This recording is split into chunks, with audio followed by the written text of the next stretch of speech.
The NBA draft almost here. Jaren Jackson Jr. coming in after an amazing freshman year at Michigan State. He's going to be wearing a sweet JFJ Farrar suite for the NBA draft with a personalized liner. It's got Rock the Vote logo, working with J.C. Penney. Jaren, tell me about what you're wearing here. How are you going to look sweet on draft night? Man, it's just something real creative. You know, I'm really excited to be partnering with J.C. Penney to do this suit. JF at J.C. Penney did a great job on helping me create a custom suit that it's just right for me and fit and everything. It screams me because it's loud on the outside and it has a meaning to it on the inside. What does Rock the Vote mean for you? Well, the draft suit is supposed to be a fun part of the night. You're supposed to do a little personality with it. So the liner is something I really wanted to take serious. I wanted to do something that would inspire people, but I also wanted to do something that, it meant something to me. And because I'm 18, I've been thinking about, it's going to be my first time registering to vote. And I think that's really important, especially for like young people nowadays. You really got to let your voice be heard and express yourself. And there are years during the presidential election and that I have worked at the polls and I've seen it firsthand, how people voted and things like that. So I have a personal connection to it as well. So that's interesting. Why do you think it's so hard to get young people to the polls? I mean, if you look at millennials and how they vote, they just don't. Maybe they don't think it matters to them. What do you think the reason is? Because we need some young people out there here, Jaren. Yeah, well, just probably because I'm a young person too. It's kind of a mindset. A lot of we have stronger opinions, and I think because there's so many outlets for us to express our voice, we have like social media. Sometimes we feel like rebellious in a way, and we don't need to conform to normal voting standards or anything like that. So some people don't do it or don't find it important or it's silly. But I think it's very important to let your voice be heard because, in a way, that's you have a lot of power in that way. So you should use it. Well, let's talk about you on the court here. Is it true that wingspan, I've seen it 7'4" or 7'5", Jaren? Which is it? 7'4.5", right in the middle. Well, I think you got to round up, right? Yeah. I mean, I could take 7'5". A lot of people say 7'4". It's whatever people want to call it. All right. Where does the shot blocking instinct come from? Have you always had that, or is it something you've developed? I think personally, I think it came from when I was younger. I played with a lot of good players, and they were always scorers, and I was like, wow, I want to do something other than like score, because that's pretty much what we're good at. So I was like, let me just like try to block every shot I could when I was younger, and I did that a lot. Did a lot in video games. I love doing that. So I just continued to do it, and my timing got better and better, and I feel like that's just one of my strengths I go to.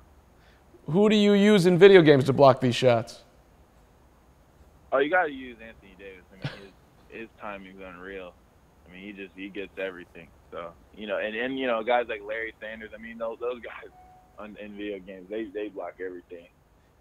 Do you aspire to be an offensive player like Anthony Davis, or you see yourself more as a sort of like what everyone's saying, the 3-and-D guy, someone who can protect the paint and you can step out and shoot the three?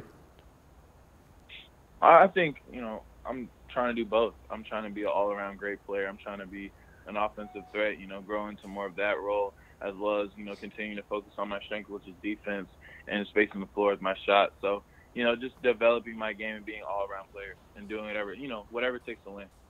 Now, you only shot 6 times a game last season. I mean, you compare that to like DeAndre Ayton, who's putting it up closer to 14. Was that part of Tom Izzo saying, hey, let's use you in this manner, or are you just kind of like, hey, these guys are super talented, and my role on this team is to block shots, rebound, and yeah, I'll shoot the ball, but I'm not going to shoot it a lot because we have so much talent? Oh, no. Well, at MSU, I felt like we had a good enough team where we all were making the winning plays, and it didn't matter how many times people shot. No one really cared. I mean, all of us, we felt like we were very confident in ourselves, and we're all so good that I felt like we were able to share the ball a lot, and that's what led to a lot of our wins. So I'm watching on the court last year, and you drive, and I'm like, is he left-handed? And then you shoot the three, and it's like, oh, he's a righty. But then you block shots with your left hand. Yeah. So what, Weird. Weird. I'm trying to figure it out. How would you explain it? Well, I would say it's kind of just in terms of blocking shots, it's kind of whatever's closest. I mean, I guess I block with my left hand. I don't tend to notice it as much as you guys, but you know, people definitely get confused when I shoot right-handed and drive left. It's just kind of something I've always done, and you know, it gets people sometimes, but you know, scouting gets better. Are you comfortable putting it on the ball on the floor with your right hand? And by the way, could you make a 3 lefty?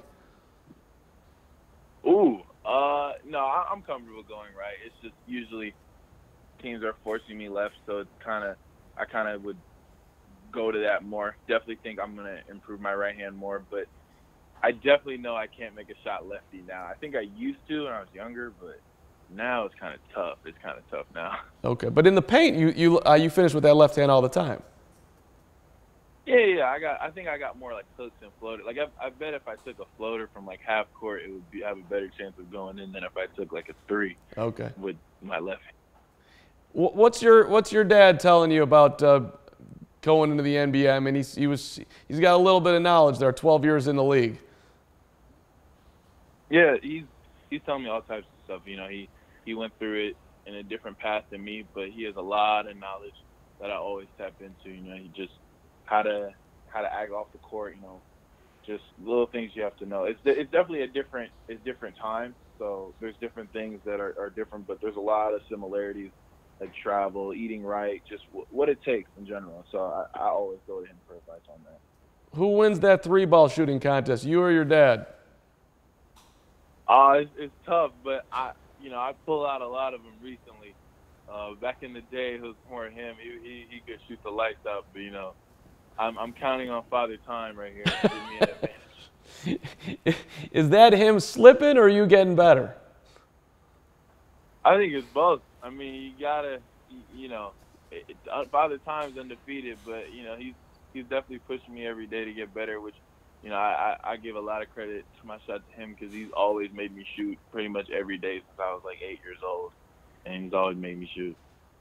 Okay, so you're shooting with your dad at 8. At what point was it like an 11-year-old, a 15-year-old? When did you know that you had the ability to be an NBA player? I always played. You know, I always played in a way that was fun. I think more and more in high school. I think probably my freshman year, it became more of my goal. And just the more I grew, I think I was a late grower, so I grew more. And when I grew into my body and started playing in my body more, it kind of became more and more realistic as just the years went on, and now I'm here. Yeah, I mean, you're going to be 19 in September, Jaren, and you're going to be most likely a top 5 pick in the NBA draft here. Are you pinching yourself? Can you believe this is coming true? I mean, I saw you at the pre-draft camp in Chicago, and you looked like you were just having the time of your life. I mean, this is kind of, is it coming quick to you, or does it feel normal? Oh, it's a bunch of different emotions.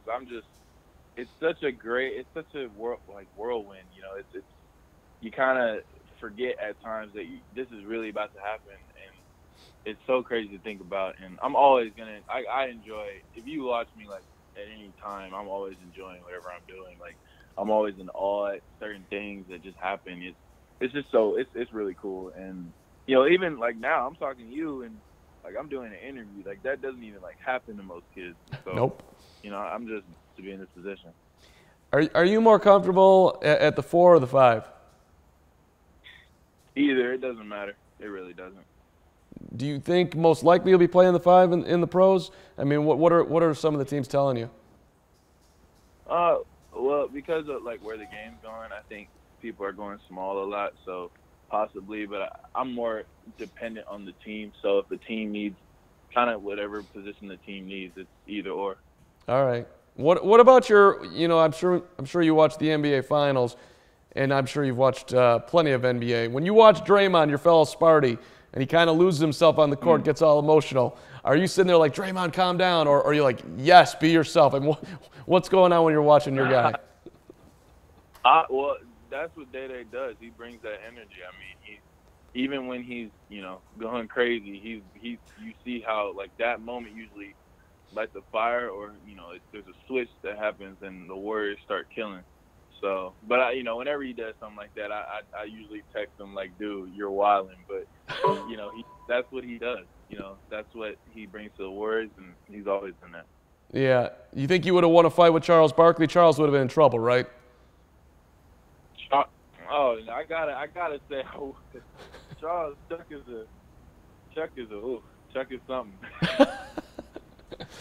Well, he's going to be talking about you soon enough here, Jared. So that's kind of, is that cool or is that scary?